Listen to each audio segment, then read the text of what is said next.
José nasceu em uma família marcada por promessas e tensões.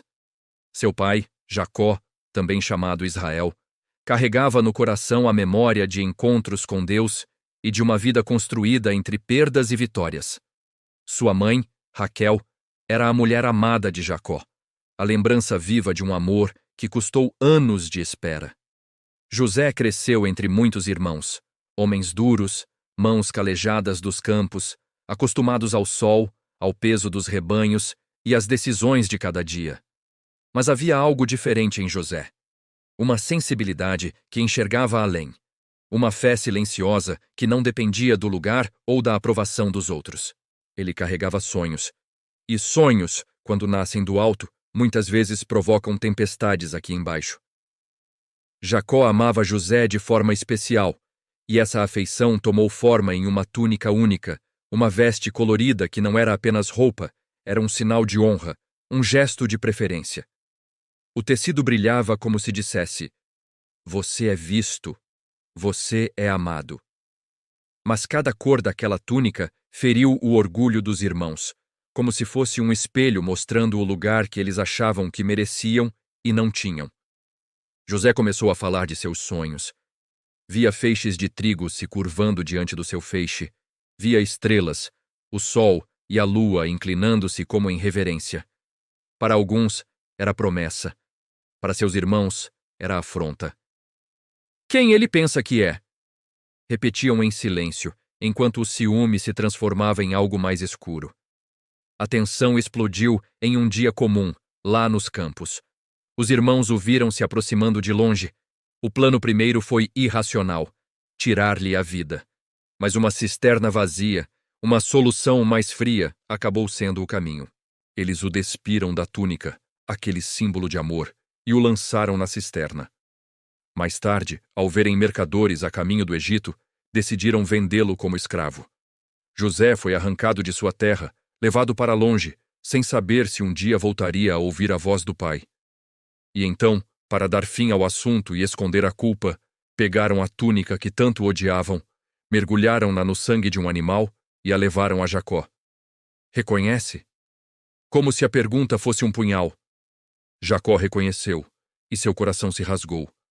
Ele acreditou que o filho tinha sido despedaçado por uma fera. A casa que antes se enchia com o riso de um jovem, agora se encheu de pranto. O pai chorou por tantos dias que o tempo perdeu sua forma. Há dores que não cabem em um calendário. Há perdas que silenciam casas inteiras. Enquanto o luto tomava conta do lar, José atravessava desertos, acorrentado. No Egito, foi comprado por Potifar, um oficial de alta confiança. E aqui, a vida de José se revela. Mesmo como escravo, ele se entrega. Trabalha com zelo, cuida do que não é seu como se fosse. Onde outros viam humilhação, ele via um chão para plantar fidelidade. Sua capacidade de administrar, sua honestidade, sua presença de espírito chamavam atenção. Mas a estrada da integridade pode ser íngreme. José foi acusado injustamente pela esposa de Potifar. Não houve defesa que bastasse. Ele foi lançado na prisão, um lugar úmido, pesado, onde o relógio parece não andar. Lá, as noites são longas e os dias iguais. É fácil acreditar que Deus nos esqueceu quando tudo nos esquece, mas José carregava uma certeza. Mesmo na escuridão, há um Deus que vê. Na prisão, José encontrou homens quebrados e sonhos partidos. 2 servos do faraó, o copeiro e o padeiro, tiveram sonhos estranhos. José ouviu, interpretou, devolveu sentido. Um deles foi restaurado e voltou ao palácio. Prometeu lembrar de José, mas esqueceu. E o esquecimento tem um peso que só quem espera conhece. 2 anos passaram como 2 pedras presas no peito. Ainda assim, José guardou o coração. Em silêncio, aprendeu a respeitar o tempo. O silêncio não é abandono. O silêncio é a forja de quem vai governar sem se perder. Até que um dia, o palácio perdeu o sono. O faraó sonhou com vacas magras devorando vacas gordas, com espigas queimadas consumindo espigas cheias. Ninguém conseguia interpretar. E então, como se a memória do copeiro finalmente acordasse, o nome de José foi lembrado. Chamaram-no às pressas. Diante do faraó, José mantém a mesma postura. Humildade firme, olhar limpo. Ele interpretou os sonhos, revelou o que viria. Anos de fartura seguidos de anos de fome. Mas não parou na interpretação, propôs um plano. Um homem que aprendeu a administrar a dor agora ensinava como administrar a abundância. O faraó viu nele algo raro. Sabedoria que não se compra, autoridade que não se impõe. De prisioneiro a governador, José foi colocado como o segundo homem mais importante do Egito. Aquele que um dia foi esquecido numa cela, agora organizava celeiros para salvar uma nação. Os anos de fartura passaram como um rio generoso, e quando a fome chegou, ela não escolheu fronteiras. Em sua terra, os irmãos de José sentiram o peso do vazio e foram ao Egito buscar alimento. Eles entraram nos salões do governador sem reconhecer o rosto que um dia venderam. José, sim, os reconheceu. E que momento foi esse? Ver a história diante de si, lembrar de uma cisterna e de gritos, e ao mesmo tempo ver ali homens cansados, envelhecidos, mais pequenos do que a raiva que um dia carregaram. José os ouviu, testou seus corações, queria saber se havia mudança, se ainda eram os mesmos que arrancaram dele sua juventude. Ele exigiu que trouxessem o irmão mais novo, Benjamim, e segurou Simeão por um tempo. Em cada encontro, José se afastava para chorar. Governadores também choram. Homens fortes também quebram por dentro quando a vida toca lugares que ainda doem. Quando finalmente trouxe Benjamim, José o sentou à mesa, em ordem, como quem lembra cada nome, cada lugar. Brindes, comida, lembranças misturadas com uma tensão silenciosa. Em um momento decisivo, José mandou colocar seu cálice na bagagem de Benjamim, e, ao acusá-los, ouviu uma súplica que não esperava. Judá se ofereceu para ficar no lugar do irmão. Aquele que um dia participou da venda de José, agora se oferecia para ser escravo por amor. Foi demais para o coração de José. Ele mandou todos saírem, e sozinho com os irmãos, revelou quem era. Eu sou José. A sala encheu-se de espanto, de lágrimas, de uma culpa antiga e, ao mesmo tempo, de um alívio que ninguém sabia nomear. José os abraçou. O perdão tomou forma como o vento que limpa o ar depois da tempestade. E então, uma frase que define a sua vida. O mal que vocês intentaram foi transformado em bem. Não para um triunfo pessoal, mas para salvar vidas. A notícia chegou até Jacó. Um homem que envelheceu de tristeza, agora rejuvenesceu de esperança. O coração que chorou por tantos anos de noite voltou a acreditar de manhã.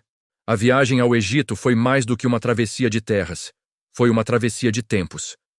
Pai e filho se encontraram, e o abraço deles valia por todas as palavras que não foram ditas. Lágrimas lavaram anos de perda.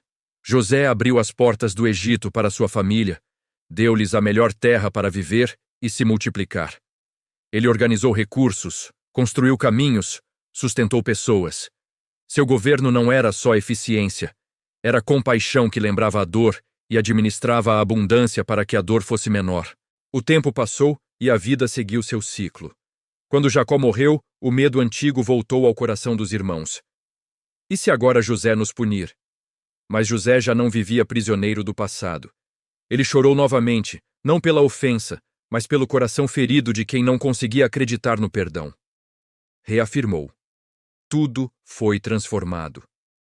Não porque o mal seja bom, mas porque Deus é maior do que o mal. O que foi injusto não desapareceu, mas foi redimido. E é isso que torna José um homem diferente. Ele não negou a dor, mas não deixou a dor decidir o seu futuro. Ele recebeu poder e escolheu usá-lo para curar, não para ferir. Os últimos anos de José foram de legado. Ele viu seus filhos, Manassés e Efraim, carregarem nomes que dizem muito. Deus me fez esquecer e Deus me fez frutificar. Esquecer aqui não é apagar, é curar. Frutificar não é apenas prosperar, é dar sentido ao que antes parecia sem sentido. José aprendeu que o sonho verdadeiro pode atravessar a cisterna, o mercado de escravos, a casa da tentação, a prisão sem portas, o palácio com 1000 janelas, e ainda assim, continuar sendo o sonho de Deus. A vida dele se tornou um mapa para quem se perdeu. Não há noite tão longa que impeça o amanhecer. Não há ferida tão profunda que não possa ser tocada por mãos de misericórdia. Talvez, enquanto você escuta, esteja vivendo a sua cisterna. Aquele lugar em que te colocaram ou de onde te tiraram algo que você amava. Talvez o que te envolve seja a prisão, um espaço de injustiça, de silêncio, de esquecimento. Talvez o que te marca seja a túnica ensanguentada que um dia te mostraram. Uma prova de que o que você amava parecia ter sido devorado pela vida. Mas escute. A mesma história que começou com uma túnica tingida de sangue terminou com uma mesa farta e uma família restaurada. O mesmo coração que um dia foi rasgado por uma mentira foi consolado pela verdade mais linda. O filho estava vivo, o sonho não tinha morrido, o plano de Deus estava de pé. Seus passos de hoje talvez não façam sentido, e tudo ao redor pareça confuso, mas a história de José te chama para uma coragem nova. Seguir fiel quando ninguém te vê, administrar o pouco como se fosse muito, segurar a sua integridade quando seria mais fácil ceder, interpretar os sonhos dos outros enquanto ainda espera o cumprimento dos seus. Porque quem aprende a ser fiel na sombra está pronto para governar a luz. Quem aprende a cuidar da dor sem se tornar refém dela está pronto para usar o poder sem se perder. E quando chegar a hora, você também vai olhar para trás e perceber que a cisterna te ensinou a clamar, que a casa de Potifar te ensinou a dizer não, que a prisão te ensinou a esperar e que o palácio te ensinou a servir. Vai perceber que aquilo que tentaram usar para te destruir foi usado por Deus para te construir. Vai ver que a túnica arrancada não era o fim da sua honra, era o início da sua história. Porque honra que vem de Deus não se rasga, não se suja, não se perde. Ela atravessa o tempo e encontra você do outro lado, mais inteiro do que antes. Se você está ouvindo isso e sente que algo em você está cansado, respire. O Deus que viu José no fundo de uma cisterna é o mesmo que te vê no fundo do seu cansaço. O Deus que ouviu José na prisão é o mesmo que ouve o seu silêncio. O Deus que chamou José para o palácio é o mesmo que te chama para um futuro que não depende da aprovação dos outros. Segure firme, não é o fim. Entre a túnica e o trono existe um caminho. E neste caminho você não está sozinho.